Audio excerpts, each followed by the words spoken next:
Defender দলের জন্য অনেক গুরুত্বপূর্ণ। আপনার যে কয়টা ডিফেন্ডার থাকবে তাদের অ্যাকচুয়ালি অনেকগুলো অ্যাবিলিটি থাকে, তার মধ্যে ডিফেন্সিভ অ্যাওয়ারনেস আছে, মানে ডিফেন্ডারটা কত অ্যাক্টিভলি আসলে ডিফেন্সে দৌড়াইতে পারবে যখন অপোনেন্ট অ্যাটাকে আসবে, বা কত অ্যাক্টিভলি অ্যাকশন নিতে পারবে। তারপর ট্যাকলিং, এটা আপনি নিজেও জানেন, ট্যাকেল করার ক্ষমতা।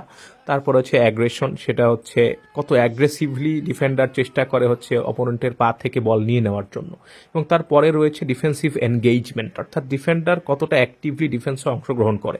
অনেক ডিফেন্ডার দেখা যায় যে ডিফেন্সিভ অ্যাবিলিটি আছে, সবই আছে, বাট ডিফেন্সের মধ্যে এত আসে না বা সঠিক জায়গায় থাকে না।